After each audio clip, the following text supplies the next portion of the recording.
four things you can do. You can triple the United States savings rate. We can educate our workforce as well as they educate theirs. You can prohibit all of U.S. trade negotiators from then going to work for Japanese companies. And finally, you can get some CEOs who think in terms of the next decade rather than the next quarter. And I'm going to give myself the last word on that because, Mark, I'll get you next time, I promise. All this praise of John Sears and the gang will be back to pick a new Democratic frontrunner and a look at the movie JFK.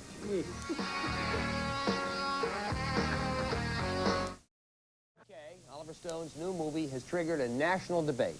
It depicts President John F. Kennedy as the assassination victim of a plot by his own government to make sure the Vietnam War kept going under Lyndon Johnson's presidency. I never realized Kennedy was so dangerous to the establishment. Is that why? Well, that's a real question, isn't it? Why?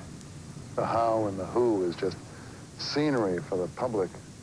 Oswald, Ruby, Cuba, the mafia, keeps them guessing like some kind of parlor game, prevents them from asking the most important question, why? Why was Kennedy killed? Who benefited? Who has the power to cover it up? Who? Is this fact or fiction? The movie's producer doesn't quite say. Although some of the facts may be condensed and characters composited and times composited, you know, the basic thrust of the movie, I believe, is accurate, although it's a hypothesis. I don't know who killed Kennedy, actually, and I don't know how. But I have a set of conclusions that I reach in the movie. In Australia this week, President Bush was less ambiguous. There's all kinds of conspiratorial theories floating around on everything. Elvis Presley is rumored to be alive and well someplace, and I can't say that somebody won't go out and make a movie about that. Elvis Presley aside, why all the fuss about what, after all, is just a movie? Anybody can make a movie. Let's stipulate that right away. But this is an obscene movie because it tells lies. It says that the government of the United States was responsible for the death of its own president, the CIA, the vice president at the time, Lyndon Johnson, and people who are not very political walking into that movie. I've seen man-on-the-street interviews. They come out and say, gee, I didn't know that was going on. And this is really subversive. The thing about Oliver Stone through all his movies is he hates America. And now that the Soviet Union has collapsed, now that nobody has any respect for China, the real hate America group are the movie industry and the slobbering critics who praise that movie. I mean, the real problem was in Oliver Stone's movie Wall Street, he came out against the capital gains tax cut, so that shows he hates America. John Sears, let me ask you a slightly more serious note. What does this movie and all the attention it's getting tell us, if anything, about our political culture today? I don't know whether it tells us too much that we don't already know about our political culture. You know, obviously we've become very cynical, and I think looking back on the time the original Warren Commission report was made, we tend to think, well, maybe they were a little naive back then. Now, I certainly don't think this particular movie is anything but fantasy. It seems to be a well-done movie.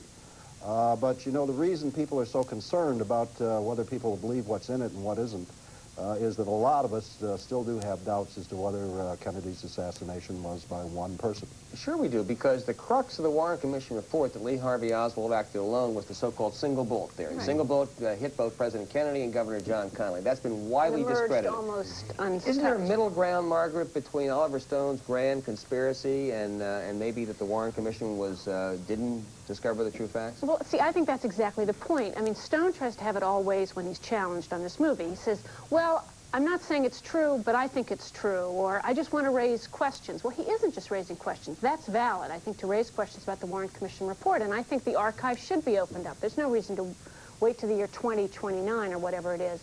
But he also provides not answers, but one answer, and it's this whole conspiracy theory, which he then rams down the audience's throat with all kinds of every trick you can have in movie making. I mean, he mixes not only documentary film with his own film, but he doctors his own film to look like documentary film, making it grainy and black and white. Dishonest. It's really dishonest. Mark, do you think, apart from opening the archive, should there be a new investigation?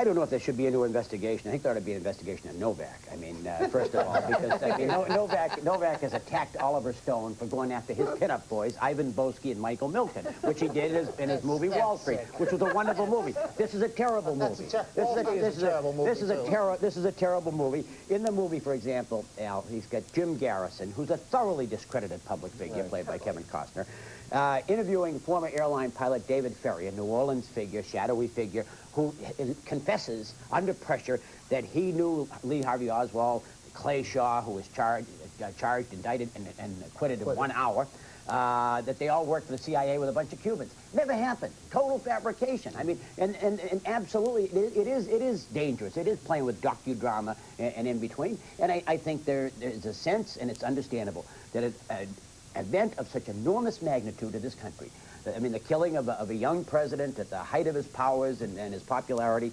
is somehow can't be explained by just one demented person. But the idea that Lyndon Johnson and the government were behind it is preposterous and outrageous. Let me ask John Sears the final question. John, is there any redeeming value for this movie that you can see? Well, other than the fact that I understand it's good art, you know, well made, I don't think there is. I don't think it adds anything to the political dimension of the country. And it certainly does confuse it. But as I say, it is out there because there still is tremendous doubt. Well, you added something to the dimension of this show. Thanks for being with us, John Sears. Thank you. The gang will be back with the outrage of the week.